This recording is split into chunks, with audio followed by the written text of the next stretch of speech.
Warahmatullahi wabarakatuh.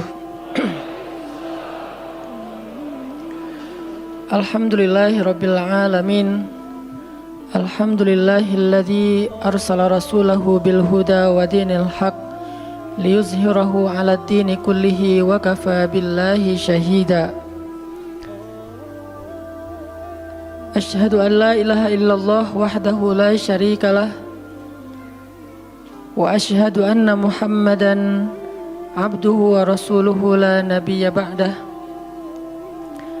Allahumma salli wa sallim wa barik ala sayyidina wa habibina wa nabiyyina Muhammad wa ala alihi wa sahbihi wa man tabi'ahu ila yaumiddin. Nahmadullaha ta'ala wa nashkuruhu la in syakartum la azidannakum wa la in kafartum inna azabi lasyadid. Qala Allah ta'ala fil Qur'anil Karim, a'udzu billahi minasy syaithanir rajim. Bismillahirrahmanirrahim. Wal 'asr innal insana lafi khusr illa alladzina amanu wa 'amilus shalihat wa tawasaw bil haqq wa tawasaw bis sabr. Wa qala ta'ala alam nashrah laka sadrak wa wada'na 'anka wizrak alladhi anqadha dhahrak wa rafa'na laka dhikrak fa inna ma'al 'usri yusra inna ma'al 'usri yusra fa idza faraghta fansab wa ila rabbika farghab. Shadaqallahul azim. Teman-teman semuanya, anak muda Kota Bandung, jamaah tetap sharing time atau sharing night Rabu malam yang dirahmati Allah Subhanahu wa taala. Semua orang di dalam kehidupan dunia itu pernah atau bahkan sering merasakan lelah. Karena dunia ini adalah tempat orang bermujahadah. Semuanya diraih dengan mujahadah. Gak ada yang didapatkan di dunia ini dengan cara yang mudah. Karena tabiat dari dunia itu adalah tempat bersusah payah. Fitrahnya dunia adalah tempat orang bercocok tanam, bukan memetik hasil. Yang namanya bercocok tanam, kalau kita melihat pada kehidupan para petani atau para pekerja di ladang, di sawah, di kebun, maka kita akan melihat akan melihat kelelahan, keletihan, dan kesusah payahan yang luar biasa. Itulah tabiat dunia. Berbeda dengan tabiat di surga. Di surga itu semuanya akan didapatkan dengan cara yang mudah. Bahkan sebagian riwayat mengatakan seorang perempuan di surga apabila inginkan seorang anak, maka Allah Subhanahu wa taala akan memberikan anak kepadanya saat itu juga tanpa harus bersusah payah mengandung selama 9 bulan. Saat ini pengen punya anak dengan spesifikasi tertentu, maka saat ini juga dia akan diberikan anak bayi tanpa harus mengandung 9 bulan lamanya. Tanpa harus susah-susah menyusui. Allah akan datangkan untuk dia bayi yang dia sukai, kemudian Allah datangkan orang-orang yang akan pelayan-pelayan yang akan merawat dan membesarkan bayi itu untuk dia. Karena di sana dia adalah seorang ratu yang tidak perlu lagi bersusah payah. Di surga itu ketika seseorang menginginkan makanan, maka Allah Subhanahu wa taala mendatangkan untuknya makanan dengan cara yang sangat mudah. Bahkan ketika dia menginginkan buah-buahan, maka pohon itu akan menunduk untuknya sehingga dia bisa memetik buahnya tanpa harus bangun dari tempat duduknya jika dia menginginkan itu. Tetapi kalau dia menginginkan sesuatu yang lebih, misalnya dia ingin berjalan-jalan di kebun-kebun di antara banyak kebun surga, lalu dia ingin merasakan memetik pohon sendiri sambil membawa keranjang-keranjang yang indah, maka Allah juga akan memperkenankan keinginannya. Kaifa yasha, sebagaimana yang dia inginkan. Berbeda dengan dunia. Di dunia, apapun yang kita inginkan itu harus melalui mujahadah, melalui ikhtiar. Bahkan ketika kita ingin menjadi orang yang sekedar tidur-tiduran pun, Allah Subhanahu wa taala mentakdirkan tidur pun lelah. Tidur aja capek. Duduk capek. Ada orang yang duduknya capek akhirnya dia berdiri. Ya. Ada orang yang capek berdiri akhirnya pengen duduk. Kapan duduknya capek pengen berdiri? Salah satu yang sering saya alamin itu kalau lagi naik pesawat. Apalagi pesawat penerbangan 9 jam, 10 jam itu pasti capek banget duduknya tuh. Sehingga kita menginginkan seandainya ada uang kita pengen duduk di kelas bisnis. Tapi karena nggak mampu membeli tiket yang 3 kali lipat lebih mahal di kelas bisnis, ya nggak apa-apa lah di kelas yang biasa ekonomi. Tapi ketika lelah 4 jam, 5 jam pesawat berjalan itu udah luar biasa lelahnya, akhirnya berdiri mondar-mandir di antara lorong pesawat. Artinya duduk aja capek. Nggak ngapa-ngapain, suruh duduk doang. Nggak seperti orang dulu yang berangkat haji atau umroh naik kapal, lewat darat, pas sampai di laut naik kapal dengan ontanya, dengan kudanya. Orang dulu mencari ilmu itu dengan mujahadah yang luar biasa, dengan naik onta berminggu-minggu. Ini naik pesawat cuman 9 jam, capek. Yang nggak ada guncangan, biasanya guncangannya cuman pas di awal sama pas mau landing doang. Di atas udah jarang ada guncangan karena dengan ketinggian tertentu dan pesawatnya besar. Tapi itu juga capek. Naik kereta coba. Dari Jawa ke Bandung misalnya. Sebutlah dari Semarang, dari Malang, dari Surabaya naik kereta 10 jam. Itu aja capek. Nggak usah jauh-jauh, Bandung Jakarta aja 3,5 jam. Itu pun capek. Atau kita naik mobil nggak perlu nyetir. Pakai online, duduk aja di belakang atau di sebelahnya si driver. Perjalanan setengah jam dari tempat kerja kita ke rumah atau dari rumah ke tempat kerja, ke kampus, ke sekolah gitu. Itu aja capek. Artinya dunia itu emang kayak gitu tabiatnya teman-teman. Tabiat dari dunia itu adalah lelah. Sehingga kalau ada orang yang menghindari capek dengan tidak ngapa-ngapain, itu hal yang agak klise dan naif. Bagaimana dia bisa menghindari lelah? Bagaimana dia bisa menghindari ta'ab? Bagaimana dia bisa menghindari bosan?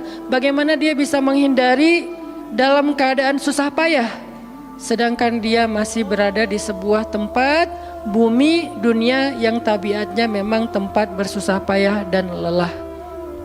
Satu-satunya cara menghindari lelah yang tidak perlu lagi bersusah payah itu hanyalah masuk surga. Tetapi kan itu tidak terjadi sekarang. Kita harus meninggal dulu dan kita belum mau. Ada yang mau meninggal masuk surga sekarang? Kalau dijamin sih insya Allah ya. Masalahnya gak ada jaminan. Kalau para sahabat enak, mereka dapat jaminan. Surga Bilal, sebelum Bilal meninggal, Rasulullah udah bilang, Bima sabaktani ilal jannah ya Bilal. Dengan apa kamu mendahului aku ke surga wahai Bilal? Dengan wudu dan sholat syukur wudu. Begitu juga nanti ada sahabat lain yang dijamin masuk surga bighairi hisab wala azab. Salah satunya adalah Ukasyah.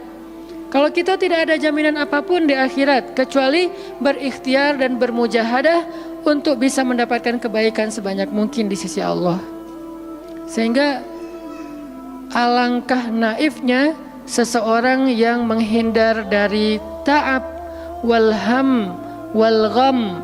Dia berusaha menghindar dari lelah, menghindar dari susah payahnya kehidupan, menghindar dari beban-beban hidup. Itu gak bisa dilakukan karena kita masih berada di dunia. Yang perlu kita sekarang coba pilih adalah kita mau lelah untuk hal yang sia-sia? Apakah kita mau lelah untuk hanya bersenda gurau? Apakah kita mau lelah hanya untuk hal yang tidak ngapa-ngapain? Atau justru lelah kita itu untuk sesuatu yang mudah-mudahan beribadah kepada Allah? Makanya disebut dengan lelahnya menjadi lillah. Karena dua-duanya lelah. Ada orang yang pergi ke masjid lelah, capek pergi ke masjid. Tapi ada juga orang yang berbuat dosa, itu juga lelah. Memangnya kalau kita beribadah lelah terus berbuat dosa gak lelah? Banyak orang yang berbuat dosa lelah dan kita pernah merasakan kehidupan seperti itu. Sehari, 2 hari, sebulan, setahun, 2 tahun. Sampai kita benar-benar merasakan lelah banget dengan dosa. Di malam hari berbuat dosa lelah, akhirnya tidur sepanjang siang. Di siang hari berbuat dosa, lelah, akhirnya tidur sepanjang malam. Lelah sama lelahnya. Antara orang yang beribadah dengan orang yang bermaksiat itu sama lelahnya. Bedanya apa? Yang satu, lelahnya akan diganjar, dibalas oleh Allah dengan kebaikan dunia dan akhirat. Yang satu lagi, lelahnya hanya akan disudahi dengan penyesalan. Sama-sama lelah. Bedanya, lelah yang pertama mungkin baru dirasakan hasilnya setelah itu. Lelah yang kedua seolah-olah bisa langsung dirasakan kesenangannya, tetapi kesudahannya adalah penyesalan. Makanya pada malam ini kita ingin merenungkan beberapa nasihat baik dari Al-Quran maupun hadis tentang bagaimana kita menjadi orang yang setiap hari tetap lelah, tetap banyak beban, tetapi beban itu mudah-mudahan menjadikan kita mendapatkan banyak kebaikan di sisi Allah. Makanya Nabi SAW bersabda dalam hadis riwayat Bukhari dan Muslim, "An-nasu ka'ibil mi'ah, la takadu tajidu fiha rahilatan." Manusia itu seperti 100 ekor onta. Manusia ka'ibil mi'ah, seperti 100 ekor onta.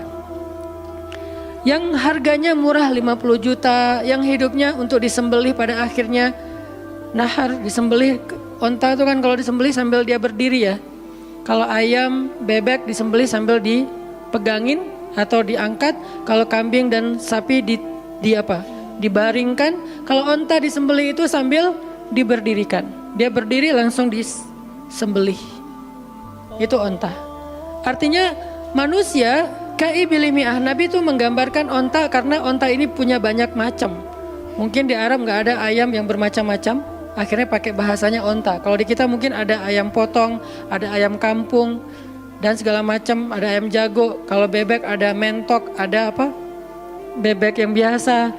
Macam-macam kan. Di Arab mungkin gak terlalu banyak variannya dan gak terlalu akrab dengan kehidupan sehari-hari mereka. Yang akrab itu kambing, kuda, keledai, onta. Akhirnya Nabi mengatakan an-nasu ka'ibil mi'ah. Nabi seolah-olah mengambil sebuah perumpamaan. Dan perumpamaan ini bisa kita ganti dengan culture yang berbeda di setiap negara. Tetapi perumpamaan yang paling baik itu adalah onta. An-nasu ka'ibil mi'ah. Manusia itu seperti 100 ekor onta ibil. Onta potong. Yang hidupnya hanya untuk disembelih oleh tuannya, kemudian dagingnya dimakan atau dijual. Kenapa bisa begitu murahnya? Cuman 50 juta, 40 juta dan berakhir dengan disembelih? Karena onta ini hidupnya tidak istimewa. Dia hidup hanya untuk makan, minum, tidur dan berkembang biak. Cuman itu misi dari kehidupan dia. Makan, minum, tidur, berkembang biak. Udah itu doang. Setiap hari kerjanya makan aja. Lihat hewan ternak ngapain? Merumput aja setiap hari. Gak ada hewan ternak yang tiba-tiba dia lagi ngapain? Lagi sholat. Gak ada. Hewan ternak misalnya lagi ngebantuin tetangga. Gak ada. Hewan ternak lagi menjenguk yang sakit. Gak ada. Hewan ternak yang lagi menyelesaikan hajat saudaranya. Hewan ternak yang lagi dengerin curhat. Gak ada. Kenapa? Karena tugas misi kehidupan mereka itu cuma diciptakan untuk makan, minum, tidur, berkembang biak, udah. Ini namanya kalau di antara onta namanya ibil. Yang hidupnya itu sesederhana itu. Nggak ada yang rumit, nggak ada yang terlalu berlebihan. Dan an-nasu, manusia secara umum mirip dengan ibil. An-nasu ka'ibili mi'ah. Jadi kalau kita bandingkan dari 100 orang itu hampir semuanya seperti ibil. Misi hidupnya itu hanya untuk dirinya. Gimana caranya biar bisa makan, gimana caranya biar bisa istirahat dengan nyenyak tidur, gimana caranya biar punya keluarga, berkembang biak, punya keturunan, dan kemudian dengan keluarganya dia punya family time. Kapan liburan, makan di rumah, jalan segala macam. Cuman itu misi dari kehidupannya. Sehingga Nabi menyebut mereka yang misi kehidupannya hanya dirinya dan keluarganya, kaibili mi'ah, seperti 100 ekor onta. Kurang istimewa. Orang yang hidupnya hanya untuk dirinya dan keluarganya itu kurang istimewa. Sehingga disebut dengan ibili mi'ah, 100 ekor onta. Tapi enggak hina, tidak rendah, tidak mungkin melenceng, sesat segala macam, enggak. Dia tetap tidak haram, tidak najis. Nabi tidak mengumpamakan manusia seperti seekor anjing, seperti seekor babi, enggak. Karena itu najis, haram dan seterusnya. Onta, makhluk yang hewan yang baik, cuman tidak istimewa. Di sini tidak ada judgement. Nabi itu orangnya nggak suka menjudge. Nabi nggak mengatakan manusia ini semuanya misalnya dengan kalimat celaan, keledai, enggak. Manusia ini misalnya hewan yang najis, enggak. Nabi mengatakan an-nasu kaibilimiah, manusia itu seperti 100 ekor onta.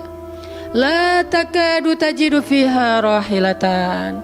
Hampir-hampir di dalam 100 ekor onta itu kamu enggak mendapati satu pun onta yang dikenal dengan nama rahilatan, rahilah. Rahilah itu dari kata rihlah. Rihlah itu udah jadi bahasa Indonesia, rihlah. Kemudian di Inggris-Inggriskan jadi traveling, trip, segala macam. Rahilah dari kata rihlah. Apa itu rahilah? Onta yang bertugas untuk membawa beban tuannya dalam perjalanan panjang, baik itu berdagang maupun berperang. Dia punya misi lain selain makan, minum, berkembang biak terus dipotong. Enggak, misinya lebih keren. Apa? Membawa beban. Membawa beban tuannya. Itulah rahilah. Sehingga punggungnya adalah punggung yang berkah, karena di atas punggung itu ditaruhkan beban terus menerus oleh tuannya. Berangkat bebannya apa, pulangnya beban apa. Karena orang dulu kalau berangkat niaga, berdagang ke luar negeri, itu tuh bukan berangkat bawa beban, pulang nggak bawa apa-apa karena udah diuangkan, enggak. Mereka barter konsep perdagangannya. Kalau berangkatnya bawa kain, pulangnya nanti bawa karpet. Berangkatnya bawa gandum, pulangnya nanti bawa sutra misalnya. Tetap aja ada beban karena mereka berangkat jual misalnya ke Syam, dari Mekah ke Damaskus. Nanti pulangnya dari Damaskus ke Mekah bawa lagi barang-barang Damaskus yang bisa dijual di Mekah. Pas berangkat bawa barang Mekah yang bisa dijual di Damaskus, pas pulang membawa barang Damaskus yang bisa dijual di Mekah. Li'ilafi Quraisy ilafihim rihlatash syita'i was-saif. Rihlah syita'i was-saif. Mereka melakukan rihlah pada musim dingin dan musim panas. Itulah ilafu Quraisy, kebiasaan orang-orang Quraisy. Ilafu Quraisy, kebiasaan tradisi orang Quraisy. Apa tradisinya? Berdagang di musim dingin dan di musim panas.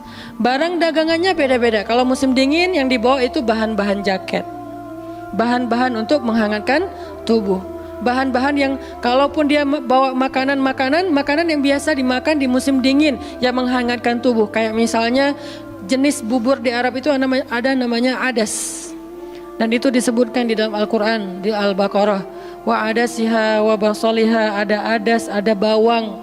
Adas itu salah satu makanan kesukaan orang Arab di musim dingin, karena kalau makan adas kayak bubur gitu, dia badannya menjadi hangat, jadi kayak menghangatkan tubuh gitu.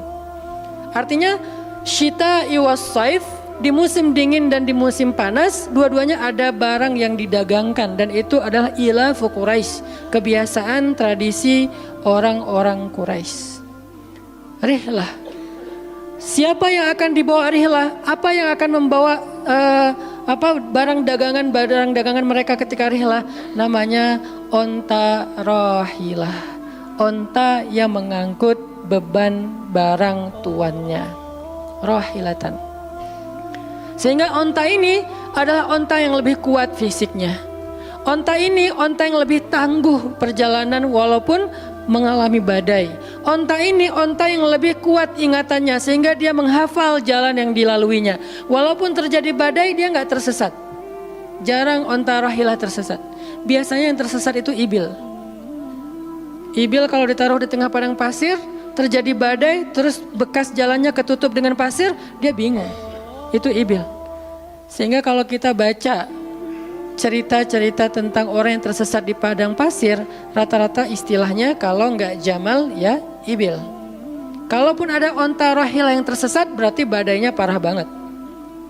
Kalau ada hadis onta rohilah tersesat, berarti badainya parah banget. Artinya rohilah ini ingatannya kuat.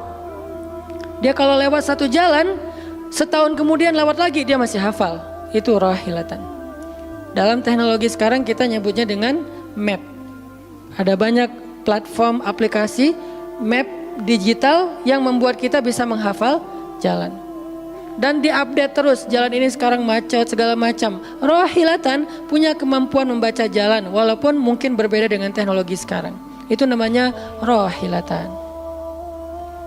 Ini kata Nabi, la takadu tajidu fiha rohilatan. Manusia itu seperti 100 ekor onta. Dan di antara 100 ekor onta itu atau 100 orang itu, hampir kamu tidak mendapati satupun yang bernama rohilatan, yang mampu mengangkat beban lebih. Sehingga di sini Nabi SAW seolah-olah mengajarkan kita, memotivasi kita agar belajar menjadi rohilah. Manusia itu baru istimewa kalau dia menjadi rohilah, kalau dia mengangkut banyak beban, kalau dia menjadi orang yang paling banyak bermanfaat untuk orang lain. Makanya muncullah hadis, khairun nas anfa'uhum linnas, inna ahabban nasi ilallah anfa'uhum linnas. Dua riwayat hadis yang berbeda.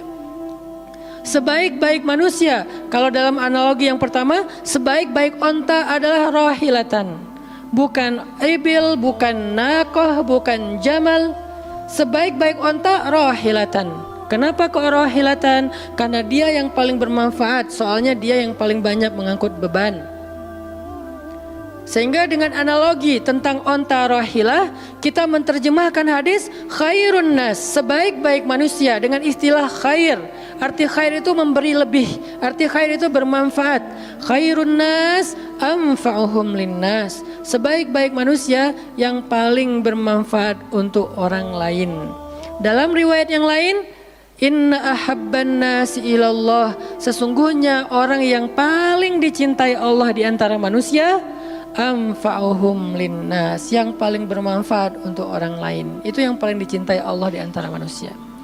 Muncul lagi hadis yang mirip, inna ahabbal a'mali ilallah sururun tudkhiluhu ala qalbi muslim, sesungguhnya perbuatan, amal soleh, aktivitas, pekerjaan yang paling disukai Allah di antara yang kita lakukan dalam kehidupan sehari-hari adalah membahagiakan hati orang lain. Ini semuanya hadis-hadis yang memiliki makna yang sama, yaitu menjadi pengangkut beban. Lelah Ustadz, lelah. Nggak ngangkut beban, lelah juga. Ngangkut beban, lelah juga. Cuman bedanya, orang yang lelah tanpa mengangkut beban, hidupnya penuh dengan keluh kesah, tidak ada yang menghargai, tidak dimuliakan, akhirnya dia ngeluh. Ada kan banyak orang yang ngeluh karena merasa dirinya nggak dihargai orang lain. Tetap aja ngeluh. Ada juga yang ngeluh karena terlalu banyak beban, padahal dua-duanya sama-sama ngeluh. Kenapa nggak memilih yang lebih baik? Memangnya kalau kita nggak ngangkut beban, kita nggak akan berkeluh kesah? Ngeluh. Ngeluhnya mungkin bukan capek, ngeluhnya nggak ada yang hargai. Dan itu udah sunnatullah. Kalau kita pengen dihargai, pengen dimuliakan, kita harus menjadi orang yang paling rohilah, yang paling banyak ngangkut beban. Nggak bisa kita jadi ibil tapi pengen diperlakukan seperti rohilah, itu nggak bisa. Kita tuh ibil, hidupnya untuk diri sendiri, nggak bantu siapa-siapa, nggak peduli dengan siapa-siapa. Harta kita nggak bermanfaat untuk orang lain, pikiran kita nggak bermanfaat untuk orang lain, lisan kita tidak bermanfaat untuk orang lain, wawasan kita tidak bermanfaat untuk orang lain. Apalagi tenaga kita nggak bermanfaat untuk orang lain, skill kita nggak bermanfaat untuk orang lain, semua tentang diri kita hampir tidak bermanfaat untuk orang lain. Lalu kita ingin dihargai seperti orang yang paling bermanfaat. Ini naif, klise, nggak ada seperti ini, bukan sunnatullahnya. Karena seseorang itu diberi balasan sesuai dengan mujahadah. Al jaza ala qadril masyaqqah, balasan tergantung susah payahnya dalam berikhtiar. Siapa yang mujahadahnya lebih, maka rewardnya lebih, jazanya lebih. Jadi saya kadang-kadang ngerasa, dulu saya juga pernah merasa kayak gitu. Kenapa kok dia dihormati saya enggak? Kita enggak boleh cemburu tanpa alasan. Seolah-olah misalnya harusnya hormati semua orang dong, nggak bisa. Itu udah fitrah manusia dan sunatullah dalam kehidupan di dunia. Kalau kita pengen dihormati orang, kita harus menjadi rohilah. Kalau kita pengen dihargai orang, kita harus jadi rohilah. Nggak bisa kita berharap dihargai oleh pasangan kita atau calon pasangan kita, tapi kita nggak punya tanggung jawab, nggak bisa. Kalau teman-teman pengen dihargai oleh pasangan halalnya, teman-teman harus mengangkat tanggung jawab yang lebih berat daripada dia. Kalau dia yang capek, kita leyeh-leyeh aja di rumah, tapi kita minta dihargai. Saya kan suami. Suami itu bukan status, suami itu peran. Ada orang dia jenis kelaminnya perempuan, tapi dia suami. Kenapa? Karena dia mengambil peran laki-laki. Dan itu saya melihat banyak perempuan seperti ini, hebat dan memalukan bagi suaminya.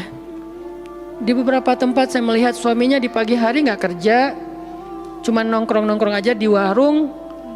Ngopi juga itu ada uangnya, giliran untuk nafkah keluarga dia nggak punya uang, untuk ngopi, untuk rokok dia punya uang, untuk anaknya nunggak sekolahnya, untuk anaknya makanannya seadanya. Sehingga karena ini udah berjalan bertahun-tahun, akhirnya istrinya udah nggak sanggup lagi berharap kepada dia, minta cerai juga nggak dicerai-ceraikan, akhirnya istrinya ikhtiar sendiri. Istrinya jadi pembantu rumah tangga, istrinya jadi kerja ke luar negeri. Saya beberapa kali ke Hong Kong, hampir tiap 4 bulan sekali ke Hong Kong, dan selalu mendengar cerita teman-teman di Hong Kong. Para pejuang-pejuang di Hong Kong itu kan 99%-nya perempuan ya. Hong Kong itu 99% lebih perempuan. Beda kan sama Taiwan, Korea itu laki-laki dan perempuan agak imbang lah. Tapi kalau Hong Kong itu bisa dibilang dari 100 pekerja 99 orangnya bahkan lebih adalah perempuan. Dan semua mereka punya masalah yang hampir sama di negerinya, di kampungnya. Masalahnya mereka terpaksa untuk berangkat ke luar negeri karena ada yang demi membiayai sekolah anak-anaknya, single parent. Kemana suaminya? Suaminya pergi dan tidak bertanggung jawab. Atau suaminya ada tapi tidak mampu mencari nafkah.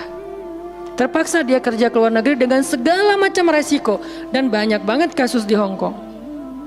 Siapa juga yang mau jauh-jauh dari keluarganya, apalagi punya anak masih kecil ya. Kemarin kita baru dengar cerita seorang anak yang harus merawat ayahnya yang sakit kanker gara-gara di rumahnya nggak ada siapa-siapa, ibunya berjuang di luar negeri. Kenapa? Karena suaminya sakit. Kalau ini masih bisa kita pahami lah. Tapi kemana pamannya misalnya?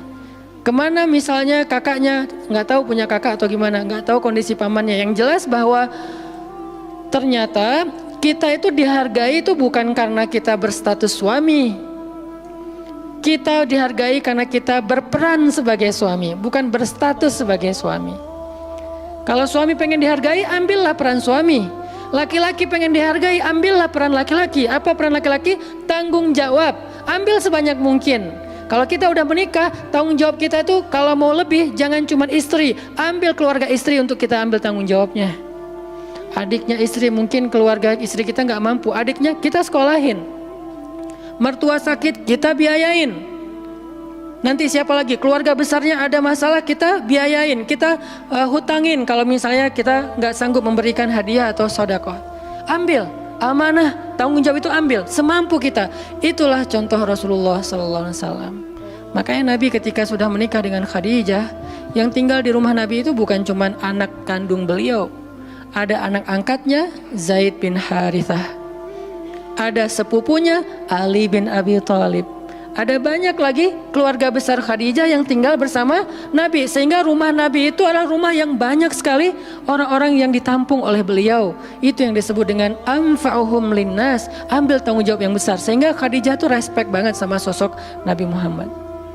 Bahkan sebelum Nabi dapat wahyu, sehingga gak disebut Nabi, respect sama sosok seorang Muhammad.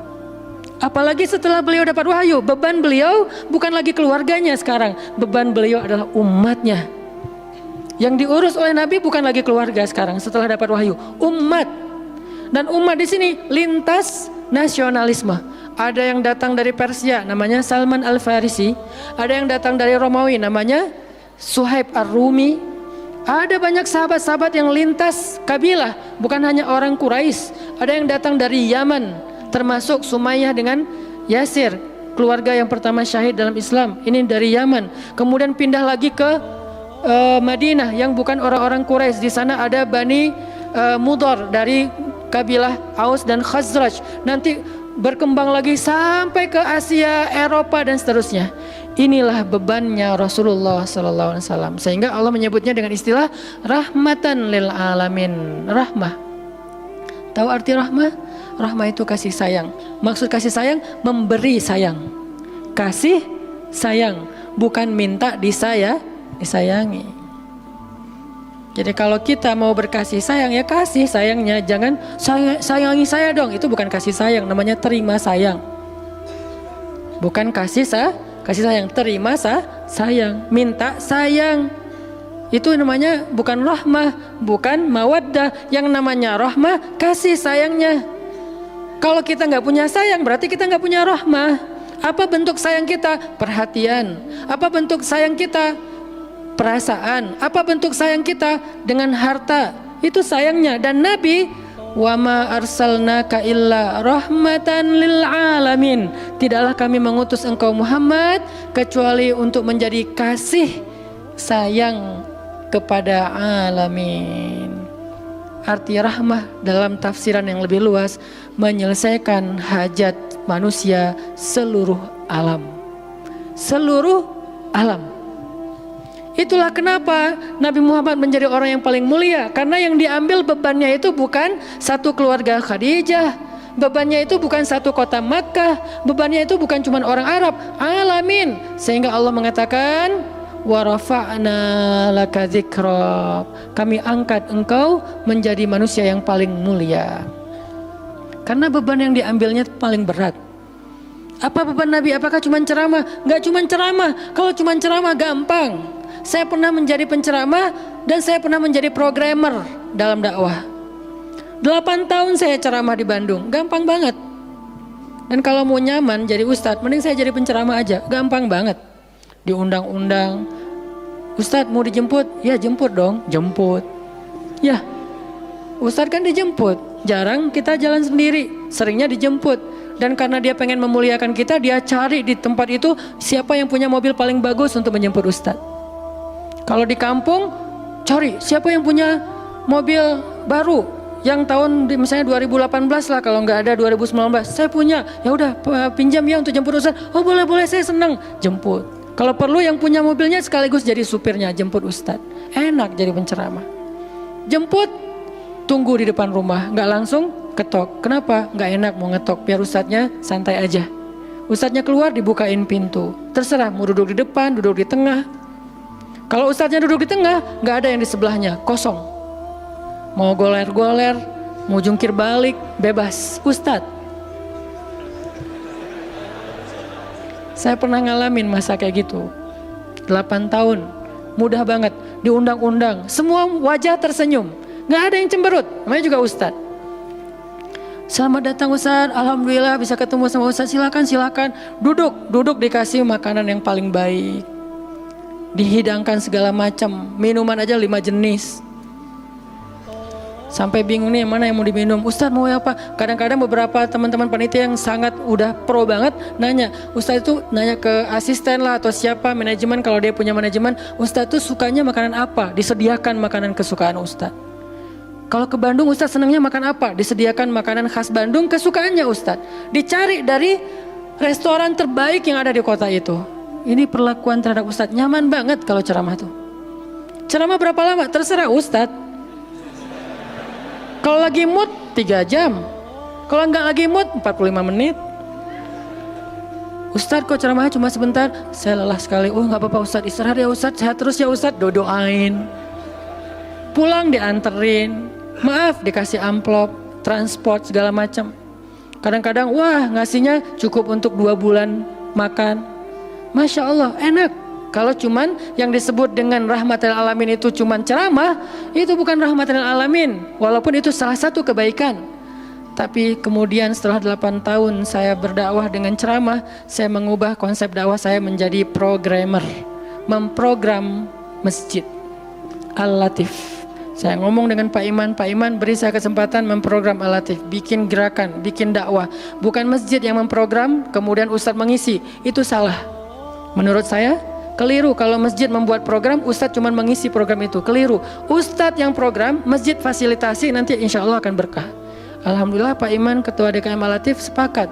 Ya udah Ustadz silakan, mangga, dikasih waktu 2 tahun. Kalau nggak ada perubahan diambil alih.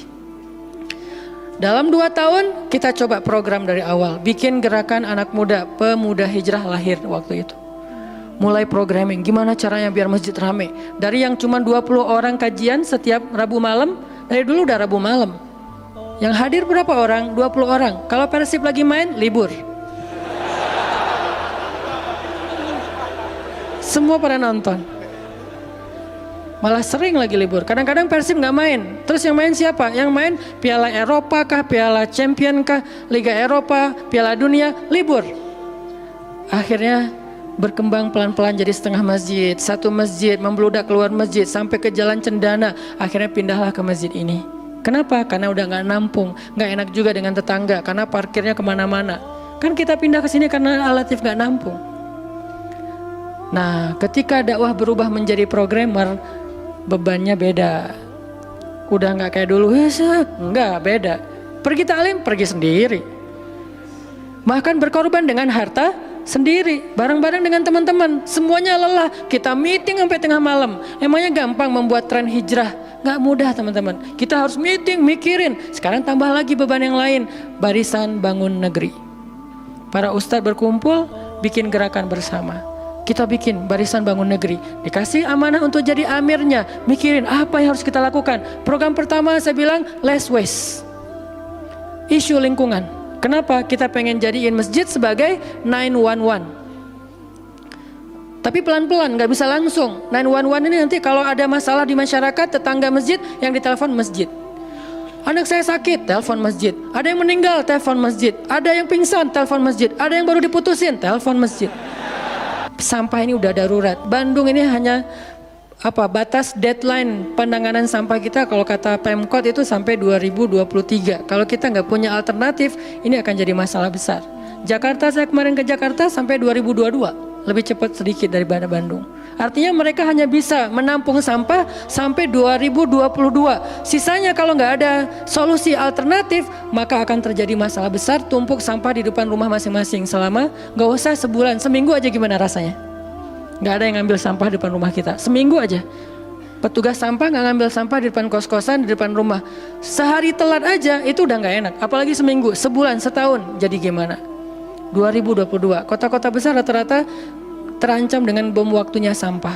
Kita angkat less waste supaya masjid menjadi salah satu media komunikasi antara Pemprov, Pemkot, pemerintah kepada publik. Kenapa? Soalnya trust publik kepada masjid itu bagus. RT RW bikin program pungut sampah kayak edukasi dan campaign tentang sampah, yang datang sedikit. Kalau RT RW bikin program hari Minggu yuk kita bikin gerakan pungut sampah, sedikit yang datang. Tapi masjid bikin taklim, yang datang ribuan, apalagi 2-3 tahun terakhir alhamdulillah luar biasa. Sehingga masjid punya potensi untuk mengkomunikasikan masalah ini kepada publik. Saya ajaklah teman-teman, yuk kita bikin isu sampah dimulai dari masjid. Jalan 2 Bandung, Bintaro udah jalan. Next mau kita jalankan di Jogja, di Malang, dan di Pontianak. Seluruh masjid di Indonesia. Programming, mikir, harus ketemu dengan beberapa orang, dan habis waktu saya dalam beberapa tahun terakhir bukan untuk dakwah tablik, makanya udah jarang ceramah. Teman-teman kalau ngelihat ceramah anak Taki di Bandung cuma sekali seminggu, itu juga kalau nggak libur ya. Kajian Rabu malam. Ustaz Hanan selain Rabu malam ngapain sih? Ustaz kosong nggak? Kosong, saya bilang. Kenapa nggak mau ngisi jadwal? Kosong dari taklim tapi nggak kosong dari aktivitas. Sehari meeting bisa 5 kali. Dulu saya pernah yang kalau bahasa teman-teman tuh ngeprank jamaah, bukan ngeprank sebetulnya. Katanya Ustaz nggak datang, tiba-tiba datang kan? Itu tuh meeting 5 kali sehari, dari pagi, siang, sore, menjelang maghrib, baru beres isya. Meeting dengan siapa aja Ustaz? Banyak hal yang harus kita bereskan untuk bisa memunculkan satu program kecil. Akhirnya beres isya, saya bilang masih ada jamaah enggak? Sebagian udah pulang Ustaz, tapi yang lain masih pada nunggu, kasihan. Ya udah saya jalan aja ke sini naik motor, sampai di sini isya baru ngisi kajian. Artinya ternyata bebannya beda. Tapi rohilatan, itu yang disebut dengan dakwahnya Nabi. Saya baru mengambil sebagian kecil dari banyak varian dari dan instrumen dakwah. Nabi itu cuma sebagian kecil, memprogram, baru masjid. Nabi itu alamin loh. Gimana mengubah kota Makkah yang dulunya kemusyrikan merajalela, perzinahan merajalela, kemudian anak perempuan dibunuh karena dianggap membawa sial, riba luar biasa, banyak yang dibunuh gara-gara gak mampu membayar hutang, dan perbudakan, dan banyak lagi masalah sosial. Bukan hanya masalah akidah dan ibadah. Akidah dan ibadah itu adalah inti masalahnya, kemudian merembet ke masalah sosial, biasanya kayak gitu. Kalau akidahnya melenceng, biasanya sosialnya rusak. Walaupun gak selalu kayak gitu juga sih. Karena ada di beberapa negara yang akidahnya mereka syirik, tapi sosialnya bagus. Walaupun ada problem sosial lain yang mungkin gak perlu dibahas di sini. Yang jelas awalnya berawal dari kemusyrikan, kemudian berkembang menjadi masalah ekonomi, sosial, dan seterusnya. Nabi menyelesaikan masalah kota Mekah. Gimana caranya? Mekah yang tadinya kota yang jahiliyah menjadi kota Islamiyah, kota yang Rabbaniyah, kota yang penuh dengan kebaikan. Madinah yang tadinya kota yang penuh dengan sampah, Yathrib berubah menjadi kota Munawwarah. Sekarang udah nyampah lagi. Di zaman Nabi itu benar-benar Madinah Munawwarah. Sekarang mungkin nggak sebagus di zaman Nabi, cuman bangunannya doang yang megah, tapi secara lingkungan, secara sosial nggak sebaik zaman dulu lah. Kalau bangunan itu kan bukan indikasi peradaban ya. Karena kita pernah mengalami masa peradaban Islam yang keren, nggak ada tuh bangunan pencakar langit seperti Dubai. Kita di Dubai bangunan pencakar langit, tetapi secara peradaban ada masalah di Dubai, terutama masalah sosial. Di Arab Saudi masalah lingkungannya luar biasa, salah satu penghasil sampah 10 besar di dunia.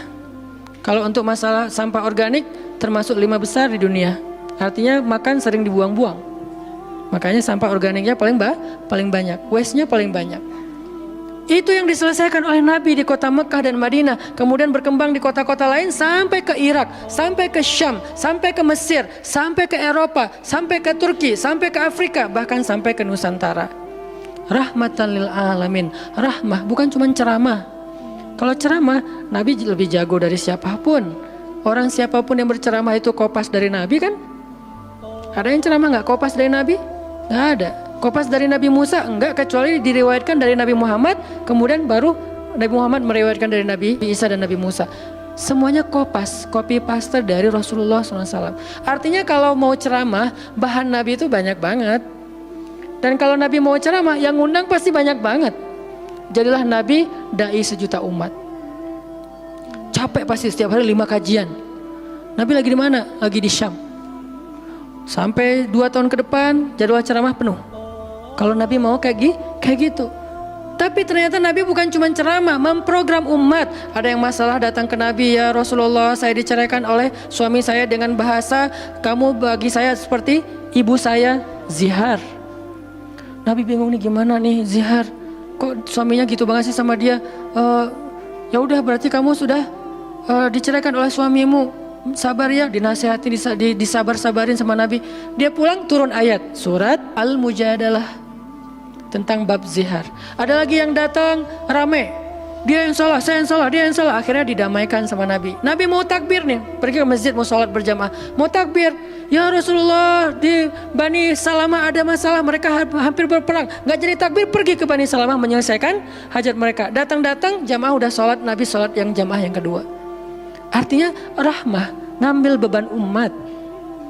Belum lagi nanti beban umat yang tertindas di antara Bani Israel, di luar negeri, di Yaman, di Syam, yang Nabi mengutus para sahabat untuk menyelesaikan hajat-hajat mereka. Makanya Nabi mengatakan, siapa yang datang kepada saudaranya untuk menghilangkan masalahnya, maka Allah akan menghilangkan masalah orang ini nanti di akhirat. Makanya beban Nabi itu berat banget teman-teman. Kalau kita baca sirah Nabi, luar biasa, Nabi itu lelah banget. Sampai para sahabat meriwayatkan Nabi itu dulu sebelum dapat wahyu, beliau seger gitu. Setelah dapat wahyu tetap ganteng, tetap keren, karena memang aslinya udah dari sononya keren ya. Cuman udah ada guratan lelahnya tuh terasa di wajah beliau. Lelah banget. Sampai Nabi itu pernah sampai Allah bilang gini, "Fala'allaka bakhi'un nafsaka 'ala atharihim." Hampir saja engkau mencelakai dirimu gara-gara mereka. Apa maksudnya? Kok Nabi hampir mencelakai dirinya gara-gara mereka, itu maksudnya apa? Saking terbebannya Nabi dengan kondisi umat, hampir-hampir Nabi itu sakit keras, hampir-hampir Nabi itu binasa, celaka, meninggal demi mikirin nasib umat. Kayak gitu banget coba. Itu namanya rohilatan. Kita belum sanggup untuk memikul beban umat sedunia. Makanya minimal kalau kita nggak ngambil beban umat sedunia dengan tangan kita, minimal dengan pikiran kita aja. Kita mikir nggak sih nasib Palestina? Atau kita masih nganggap bahwa itu beda negara? Kalau beda negara oke. Apakah kita memikirkan mereka karena kemanusiaan? Masa kita mau bilang mereka bukan manusia? Kan sama-sama manusia. Harusnya kita merasakan apa yang dia rasakan karena kita sama-sama manusia, punya perasaan yang sama. Kalau kehilangan akan sedih, kalau melihat kezoliman juga nggak akan kuat, kalau dizolimi juga akan sakit. Kita mikir nggak tentang Palestina? Kita mikir nggak nasib Suriah? Kita mikir nggak nasib Rohingya? Kita mikir nggak nasib Yaman? Apakah gara-gara kita mikir tentang mereka lantas kita jadi radikal dan teroris? Sejak kapan kita memikirkan nasib orang yang tertindas tiba-tiba jadi radikal? Apakah orang yang tidak memikirkan orang lain hanya dirinya sendiri berarti orang yang baik? Justru makin banyak kita mikirin nasib mereka, kita makin rohilatan walaupun belum sanggup menyelesaikan hajat mereka, mikir doang. Dengan kita lihat postingan yang terakhir di Idlib, bagaimana anak bayi kehilangan kakinya gara-gara kena bom dari tentara Rusia. Kita belum sanggup ngasih solusi sebagai pribadi maupun sebagai bangsa, belum sanggup. Pertama jaraknya jauh, kedua memang kita juga belum punya kemampuan untuk itu. Tapi kita berharap suatu saat Indonesia ini harus sanggup menyelesaikan masalah dunia. Kenapa? Kita ini punya potensi peradaban, bangsa yang besar. Masa kita mau jadi kerdil terus ngikutin bangsa lain? Kita ini bangsa besar, umat Islam terbesar di dunia. Dan orang Indonesia itu pinter-pinter, profesornya banyak, saintisnya banyak, orang kayanya banyak, keren Indonesia nih. Kenapa Indonesia yang keren kayak gini cuma ngurus diri sendiri aja nggak bisa? Harusnya ngurus dunia bukan ngurus diri sendiri. Itulah Islam yang sebenarnya. Kita ngurus Rohingya, gimana caranya Rohingya punya tempat tinggal? Kita urus Suriah, kita urus Palestina. Lalu apakah kita memikirkan tetangga kita? Teman-teman lihat deh, salah satu yang mungkin proyek kecil lah. Ini yang karena yang saya tahu, karena istri sendiri yang ngerjain. Lihat rumah teduh sahabat Iin. Setiap harinya ada yang meninggal dengan kanker ovarium yang gede banget, ada yang kanker apa? Yang dulu yang saya bawa Ustaz Abdul Somad keliling di Bandung tuh, seorang anak muda yang udah meninggal, seminggu setelah Ustaz Abdul Somad mengunjungi dia, Rian namanya, meninggal dunia. Alhamdulillah dia sempat ketemu dengan Ustaz Abdul Somad, sempat dinasehati, mudah-mudahan di akhir hayatnya dia setelah dapat nasihat dari UAS, dia jadi sabar, jadi balik lagi ke Allah sehingga husnul khatimah. Datang kita ketemu dengan Rian, habis ininya. Gara-gara apa? Gara-gara pernah kecelakaan di laut, terus jadi kayak kanker kulit, luar biasa. Itu parah banget. Dan itu nggak satu kasus, banyak. Di Jawa Barat aja udah banyak banget, apalagi Indonesia.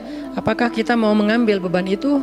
Atau kita bahkan melihat juga nggak mau karena ngerasa nggak kuat, nggak berani. Terus kapan kita kuatnya? Kalau kita nggak kuat, namanya bukan rohilah. Yang namanya rohilah itu harus kuat, dikuat-kuatin kalaupun nggak kuat. Sudah seberat apa beban yang kita ambil? Selain, dan itu nggak bisa di apa ya bahasanya, diambil sebagian, dibuang sebagian yang lain, enggak. Minimal kalau yang di dekat kita mengambil bebannya sampai menyelesaikan hajatnya dengan harta mungkin, dengan skill, dengan network, dengan minimal dengan sosial media kita repost, ya ada yang bisa bantu ini enggak. Kalau yang di luar negeri karena kita nggak sanggup menyelesaikan, minimal dengan pikiran dan doa. Kasihan ya mereka, doain terus karena doa kita itu ngaruh. Jangan berpikir mendoakan mereka itu nggak ngaruh itu. Mempercepat datangnya pertolongan Allah. Minimal dengan doa kita Allah kuatkan hati mereka. Minimal dengan doa kita Allah kuatkan hati saudara kita di Yaman, di yang kelaparan di Syam, di Palestina, di Rohingya, di Turkistan yang masih dalam campnya orang-orang komunis. Minimal doa kita menguatkan hati mereka, kan berarti membantu. Ada orang yang ketika dapat musibah kita datang nggak bisa ngasih solusi, tapi begitu kita nasihati lalu kita doakan, itu udah membantu dia. Minimal hatinya jadi lapang. Kemudian kita doakan, dia merasa diperhatikan. Bukankah itu sebuah bantuan? Dan itu rahilah. Semuanya aja yang di luar negeri kita pikirkan, apalagi yang di dalam negeri, semampu kita. Makanya nama barisan kita tuh Barisan Bangun Negeri. Kalau ditanya, apa Ustadz tujuan bikin gerakan Barisan Bangun Negeri? Ya bangun negeri. Masa masih ditanya ya? Karena masih ada yang nanya, ngapain sih tuh ustadz-ustadz ngumpul mau bangun negeri? Itu udah jelas dari namanya juga. Terus santrinya ngapain? Namanya Santri Bangun Negeri. Ustadznya Barisan Bangun Negeri, ada 2 nama. Para guru, saya pelan-pelan pengen ngumpulin para guru-guru yang seleting supaya kita barengan ngumpulin pelan-pelan, namanya Barisan Bangun Negeri. Nanti teman-teman yang ngikutin para guru, para santri, namanya Santri Bangun Negeri. Jadi kalau ditanya mau ngapain, mau bangun negeri. Programnya apa? Pertama, program isu lingkungan. Nanti naik lagi isu sosial, naik lagi isu healthcare, kemanusiaan, kesehatan dan seterusnya. Kan itu tugas pemerintah, kita nggak mau menyalahkan siapapun, udah capek berdebat. Tugas kita sekarang siapa yang pengen jadi rohilah. Itu yang dilakukan para guru kita sekarang teman-teman di Barisan Bangun Negeri. Mikir, kemarin saya 40 jam nggak tidur. Dari Bandung ke Jogja, di Jogja ada acara, udah beres acara kita ada meeting yang penting banget yang bikin saya sesak sampai sekarang. Itu ada diskusi yang saya tidak bisa sampaikan ke publik. Itu diskusi dari jam 11 malam sampai jam setengah 4 subuh. Kenapa diskusinya sampai malam Ustaz? Karena besok kita semuanya udah pada bubar, udah pada pulang masing-masing ke negerinya, sehingga nggak sempat ketemu. Ketemunya kita cuman malam Selasa. Selasa subuh pesawatnya udah mulai ada yang pesawat jam 5, jam 6, jam 7. Jadi malam itu harus kita selesaikan meeting kita. Meeting lah kita sampai jam setengah 4 subuh. Beres meeting langsung ke bandara. Saya dengan salah satu ustadz ke bandara berdua naik flightnya pas bareng. Belum selesai tadi meetingnya, meeting lagi di pesawat dari Jogja ke Jakarta. Di Jakarta saya ketemu dengan beberapa teman-teman yang pengen mendukung program pesantren yang sedang kita dari setahun yang lalu ingin kita buat, tapi juga belum cukup untuk membebaskan lahan karena kita butuh 15 M membebaskan lahan. Alhamdulillah udah terkumpul sekitar 2 M, masih jauh dari target. Baru membebaskan lahan, belum membangun. Akhirnya bahasa istri saya ngamen di Jakarta dari pagi, siang, sore, malam pulang. Di kereta juga diskusi lagi sama istri karena ada beberapa program yang harus kita bereskan. Sampai rumah jam 12 malam. Jadi 1 hari setengah, hampir 2 kali 24 jam baru istirahat. Itu kalau programming. Beda dengan ceramah. Diundang ke Jogja, Ustadz ceramahnya di Jogja, oke jam berapa? Isya, ya udah saya datangnya maghrib. Terbang jam 5 sampai di sana maghrib. Ceramah, beres ceramah saya tidur, gampang kan? Beres ceramah jam 11 malam balik ke hotel, dipesankan hotel sama panitia. Hotelnya mau yang gimana Ustadz? Terserah, yang dekat-dekat aja biar nggak capek di jalan. Oh ya Ustadz, dikasih hotel biasanya yang enak, yang deluxe. Masuk ke hotel, mandi air hangat ya. Beres mandi air hangat, pesan makanan online. Karena tadi belum makan, misalnya kalau telat makan juga, pesan datang ke kamar. Kadang-kadang saya cuma pesan 1 jenis, mereka pesan 3 jenis. Saya belum makan, lapar, boleh nggak pesan sate? Oh boleh Ustaz. Datang sate, datang mie godok, datang apa, banyak. Semuanya ditaruh di depan kamar. Ustaz, ini udah ada makanannya. Masya Allah makanannya banyak gini. Kalau cuma ceramah, habis makan jam 12 tidur. Bangun sholat subuh, beres subuh, olahraga. Ya, karena di hotel treadmill. Beres treadmill, berenang. Beres berenang, breakfast. Beres breakfast, terbang ke Bandung. Kan enak ya? Kalau cuman ceramah. Jadi kerjanya cuman 1,5 jam pas ceramah. Itu juga santai. Namanya juga ceramah gampang. Tapi kalau programming, buat program kayak tadi ceritanya, meeting gak beres-beres. Sampai enak dengan meeting. Kopi entah berapa gelas. Ada yang digulaan, ada yang gak digulaan. Ada yang pakai susu, ada yang gak pakai susu. Sampai diistilahkan yang gak pakai susu kopi akhi, yang pakai susu kopi ukhti. Semua jenis kopi. Artinya rohilatan. Ternyata memang benar kata Nabi, manusia itu seperti 100 onta, sedikit yang rohilatan. Makanya sekarang kita mau milih mau jadi rohilatan atau mau jadi 100 onta. Dimulai dari hal yang kecil. Saya ngajak teman-teman, yuk kita jadi rohilah. Kita angkat beban negeri kita, beban bangsa kita. Saya pengen banget masjid itu jadi kayak rumah teduh. Sekarang yang menjalankan pasien kanker kurang mampu se-Jawa Barat, salah satunya rumah teduh itu. Yang sekarang ada 15 rumah dengan sekitar 300 pasien. Yang setiap kali operasi itu 40 juta. Karena kalau pakai BPJS antrinya setahun. Sehingga harus pakai jalur normal. Dan beberapa di antara mereka belum sanggup untuk membayar cicilan BPJS sehingga nunggak nggak bisa pakai. Kita selesaikan. Harusnya itu dilakukannya oleh masjid. Kenapa? Karena potensi zakat, infak, sedekah, kenceleng masjid gede. Jangan cuma dipakai buat renov. Jangan cuma dipakai buat pengumuman hari Jumat. Kenceleng minggu ini 300 juta. 300 juta di sebelah masjid ada orang lapar. Berarti ngapain 300 juta teh? Harusnya 300 juta itu kenceleng minggu ini. Harusnya 300 juta. Tapi tinggal 10 juta. Kenapa? Beban umat diangkat semua sama masjid.